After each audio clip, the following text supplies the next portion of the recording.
ಇದೆ. ಆ ಪತ್ರಿಕೆ ಆ ಪ್ರಕ್ರಿಯೆ ಪರೀಕ್ಷೆನ ಮಾಡಲಿಕ್ಕೆ ನಮ್ಮ ಕರ್ನಾಟಕ ಪ್ರದೇಶ ಕಾಂಗ್ರೆಸ್ ಕಮಿಟಿ ವತಿಯಿಂದ ನಮ್ಮ ಅಧ್ಯಕ್ಷರು ಮಾನ್ಯ ಶ್ರೀ BK ಹರಿಪ್ರಸಾದ್ ಅವರು ಪೂರ್ತಿ ಇಡೀ ಕರ್ನಾಟಕ ರಾಜ್ಯದಲ್ಲಿ ಸರ್ಕಾರ ವತಿಯಿಂದ ಏನು ನಡೀತಾ ಇದೆ ಇದು ಆ ಒಂದು ಭಾಗ ಬಿಟ್ಟು ನಮ್ಮ ಪಕ್ಷ ವತಿಯಿಂದ ಕೂಡ ಇದು ಸರಿಯಾಗಿ ನಡೀತಾ ಇದೆ ಇಲ್ವಾ ಅಂತ ನೋಡಲಿಕ್ಕೆ ನಮ್ಮ 5-6 ಸೆಕ್ರೆಟರೀಸ್ಗೆ ಪ್ರತಿಯೊಂದು ಒಂದೊಂದು ಭಾಗ ಕೊಟ್ಟಿದ್ದಾರೆ.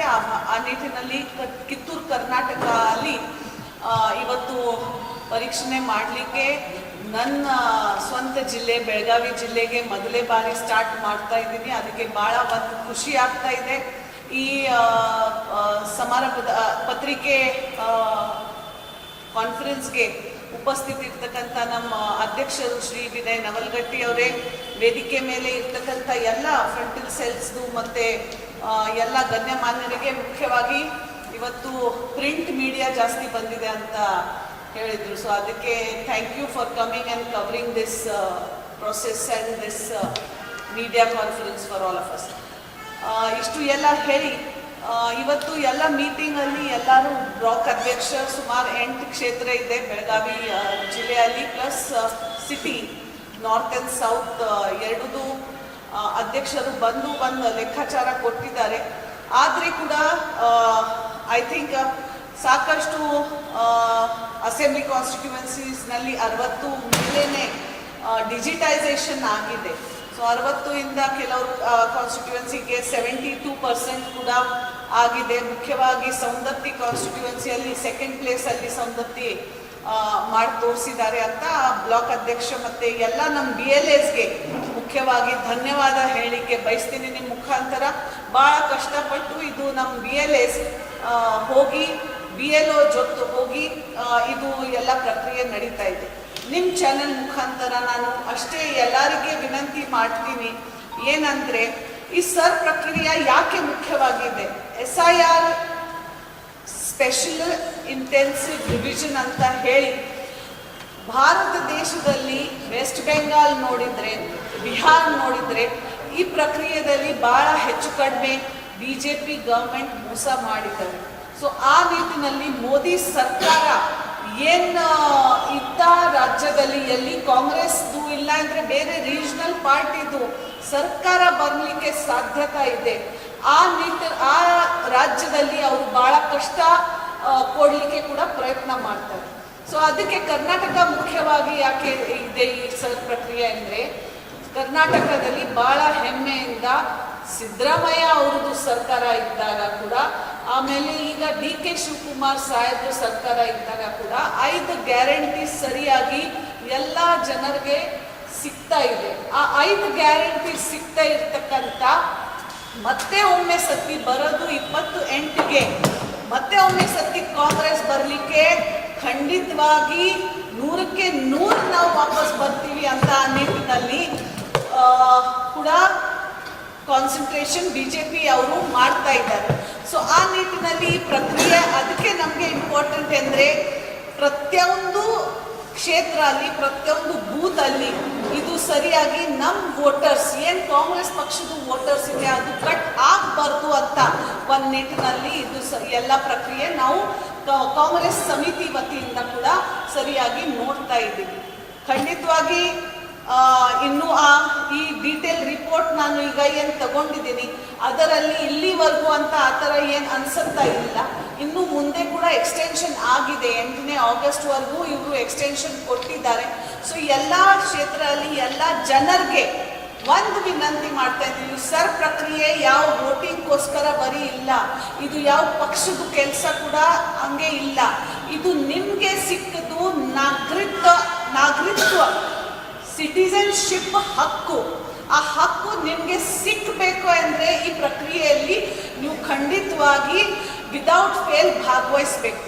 ಯಾಕೆಂದರೆ ಇದು ಈ ಪ್ರಕ್ರಿಯೆಯಲ್ಲಿ ನಿಮ್ಮದು ರಿಜಿಸ್ಟ್ರೇಷನ್ ಆಗಿಲ್ಲ ಅಂದರೆ ನಾಳೆ 1 ತಿಂಗಳ 2 ತಿಂಗಳ 3 ತಿಂಗಳ ಆಗಿದ್ದ ಮೇಲೆ ಇದೇ BJP ಕೇಂದ್ರ ಸರ್ಕಾರ ಮತ್ತೆ ಹೇಳ್ತಾರೆ ನೀವು ನಮ್ಮ ದೇಶದ ನಾಗರಿಕ ಇಲ್ಲ ಅಂತ. ಆ ಪರಿಸ್ಥಿತಿ ನಿಮ್ಮ ಮೇಲೆ ಬರಬಾರ್ದು ಅಂತ ಅದಕ್ಕೆ ಈ ಸರ್ ಪ್ರಕ್ರಿಯೆ ಭಾಳ ಇಂಪಾರ್ಟೆಂಟ್ ಇದೆ. ನಾವು ಎಲ್ಲರೂ ಪ್ರತಿಯೊಂದು ಮನೆಯಿಂದ ಯಾರ್ಯಾರು 18 ಮೇಲೆ ಇದ್ದೀರಾ ದಯವಿಟ್ಟು ಅದು ರಿಜಿಸ್ಟರ್ ಮಾಡಬೇಕು ಅಂತ ಕೂಡ ಒಂದು ಕಡ್ಡಾಯವಾಗಿ ನಿಮಗೆ ಹೇಳಲಿಕ್ಕೆ ಬಯಸ್ತೀನಿ. ಬರೀ ಇದು ಸಿಟಿಸನ್ಶಿಪ್ ಅಲ್ಲ, ನಿಮ್ಮ ವೋಟಿಂಗ್ ಹಕ್ಕ ಅಲ್ಲ. ನಾಳೆ ನಿಮ್ಮ ವೋಟರ್ ಲಿಸ್ಟ್ ಅಲ್ಲಿ ಹೆಸರು ಇಲ್ಲ ಅಂದರೆ ಕೂಡ ಈ 5 ಗ್ಯಾರಂಟೀಸ್ ಏನಿದೆ ಸರ್ಕಾರದ್ದು ಅದು ಕೂಡ ಕೊಡ್ಲಿಕ್ಕೆ ನಿಮಗೆ ಸಾಧ್ಯ ಆಗಲ್ಲ. ಯಾಕೆಂದ್ರೆ ವೋಟಿಂಗ್ ಲಿಸ್ಟ್ ಅಲ್ಲಿ ಹೆಸರು ಇದ್ದೇ ಮಾತ್ರ ಇದು ಗ್ಯಾರಂಟಿ ಸಿಗತ್ತೆ ಅಂತ ಕೂಡ ಒಂದು, ಯಾಕಂದ್ರೆ ನಾಗರಿಕತ್ವನೇ ಇಲ್ಲ, ವೋಟರ್ ಲಿಸ್ಟ್ ಅಲ್ಲಿ ಹೆಸರು ಇಲ್ಲ ಅಂದ್ರೆ ನೀವು ನೋಡ್ತಾ ಇದ್ದೀರಾ ಈಗ ವೆಸ್ಟ್ ಬೆಂಗಾಲ್, ಬಿಹಾರಲ್ಲಿ ಯಾರ್ಯಾರ್ದು ವೋಟರ್ ಲಿಸ್ಟ್ ಅಲ್ಲಿ ಹೆಸರು ಕಟ್ ಆಗಿದೆ ಅವರಿಗೆ ದೇಶದಿಂದ ಹೊರಗಡೆ ಹಾಕ್ತಾ ಇದ್ದಾರೆ. ಅವರು ಎಲ್ಲಿ ಹೋಗ್ತಾರೆ ಏನ್ ಮಾಡ್ತಾರೆ ಅದು ಕೂಡ ಸರ್ಕಾರ ಸಂಬಂಧ ಇಲ್ಲ ಅಂತ ಕೂಡ ಪರಿಸ್ಥಿತಿಯಿಂದ ತಂದಿದ್ದಾರೆ ದೇಶದಲ್ಲಿ.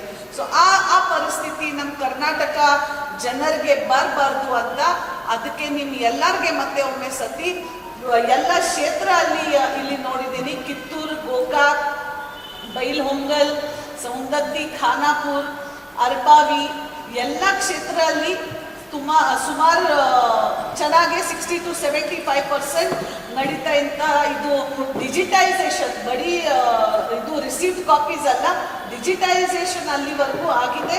So I am very happy. Even the government officers ಇಲ್ಲಿ ಕೂಡ ಕೆಲಸ ಮಾಡ್ತಾ ಇದೆ ಅಂತ ಒಂದು ಸಂದರ್ಭ. ಇದರಿಂದ ಡಿಜಿಟೈಸೇಷನ್ ಆಗ್ತಾ ಇದೆ ಅಂದರೆ ಸರ್ಕಾರಿ ನೌಕರದಾರ ಅವರೇನೆ ಮಾಡಬೇಕು. So tahsildar office and DC office officers are also ಕೆಲಸ ಚೆನ್ನಾಗಿ ಮಾಡ್ತಾ ಇದೆ ಅಂತ ನಿಮ್ಮ ಚಾನಲ್ ಮುಖಾಂತರ ಅವರಿಗೆ ಕೂಡ ಧನ್ಯವಾದ ಹೇಳಲಿಕ್ಕೆ ಬಯಸ್ತೀನಿ. ದಯವಿಟ್ಟು ಯಾರ್ಯಾರ್ದು ಅನ್ಮ್ಯಾಪ್ಡ್ ಇದೆ, ಯಾರ್ದು ಹೆಸರು ಇಲ್ಲ, ಆ ಅನ್ಮ್ಯಾಪ್ಡ್ ವೋಟರ್ಸ್ ಕೂಡ ಫಾರ್ಮ್ ನಂಬರ್ 6 ಅಲ್ಲಿ ತಾವು ಎಲ್ಲರೂ ಡೇಟ್ ಮುಗಿದ ತಕ್ಷಣ ಫಾರ್ಮ್ ನಂಬರ್ 6 ಅಲ್ಲಿ ನಿಮ್ಮದು ಫಾರ್ಮ್ ತುಂಬಿ ಏನೇನು ಡಾಕ್ಯುಮೆಂಟ್ಸ್, ಅದಕ್ಕೆ ನಿಮ್ಮದು ಬರ್ತ್ ಸರ್ಟಿಫಿಕೇಟ್ ಬೇಕು, ಮತ್ತು ಕೆಲವರು 11 ಡಾಕ್ಯುಮೆಂಟ್ಸ್ ಇದ್ದಾವೆ. ಆ ಡಾಕ್ಯುಮೆಂಟ್ಸ್ ತಾವು ಕೊಟ್ಟಿದ್ರೆ ನಿಮ್ಮ ವೋಟರ್ ಲಿಸ್ಟಲ್ಲಿ ಕೂಡ ಹೆಸರು ಬಂದ್ಬಿಡುತ್ತೆ. ಇದಕ್ಕೆ ಗಾಬರಿ ಆಗೋದು ನನ್ನ ಹೆಸರು ಇಲ್ಲ, ಅನ್ಮ್ಯಾಪ್ಡ್ ಆಗಿದ್ದೀನಿ ಅಂತ ಕೂಡ ಪ್ರಶ್ನೆ ಇಲ್ಲ. ನಾನು ಸ್ವಂತವಾಗಿ ಕೂಡ ಮೊನ್ನೆ ಒಂದು 10 ದಿವಸ ಹಿಂದೆ ನನ್ನ ರಿಜಿಸ್ಟ್ರೇಷನ್ SR ಪ್ರಕ್ರಿಯೆಯಲ್ಲಿ ಮಾಡಿದ್ದೀನಿ. 2002ರಲ್ಲಿ ನನ್ನ ವೋಟಿಂಗ್ ಕೂಡ ಮಹಾರಾಷ್ಟ್ರ ಅಲ್ಲಿ ಇದ್ದು, ಬಟ್ ಅದು ಕೂಡ ಇಲ್ಲಿ ಪ್ರಕ್ರಿಯೆ ನಡೀತಕ್ಕಂಥ ಕೂಡ ಇಲ್ಲಿ ಹೆಸರು ಸರಿಯಾಗಿ ಹಾಕಿ ಟ್ಯಾಲಿ ಮಾಡಿ ಸರ್ ಪ್ರಕ್ರಿಯೆಯಲ್ಲಿ ನಾನು ಕೂಡ ಭಾಗವಹಿಸಿದ್ದೀನಿ. ಸೊ ಆ ನಿಟ್ಟಿನಲ್ಲಿ ಇವತ್ತು ಪ್ರೆಸ್ ಕಾನ್ಫರೆನ್ಸ್ ಮತ್ತೆ ಇದು ಬೆಳಗಾವಿ ಜಿಲ್ಲೆಯ ರಿವ್ಯೂ ಇದೇ ಸರ್ ಪ್ರಕ್ರಿಯೆ ಬಗ್ಗೆ ಇತ್ತು. ನಾವು ಎಲ್ಲರೂ ಬಂದಿದ್ದೀರಾ, ಅದಕ್ಕೆ ನಿಮಗೆ ಮತ್ತೆ ಒಮ್ಮೆ ಸತಿ ಧನ್ಯವಾದ ಹೇಳಿ ಈ ಸರ್ ಪ್ರಕ್ರಿಯೆಯಲ್ಲಿ SIR ಪ್ರಕ್ರಿಯೆ ಏನು ಕರ್ನಾಟಕದಲ್ಲಿ ನಡೀತಾ ಇದೆ ಆ ಪ್ರಕ್ರಿಯೆ ಪರೀಕ್ಷೆನ ಮಾಡಲಿಕ್ಕೆ ನಮ್ಮ ಕರ್ನಾಟಕ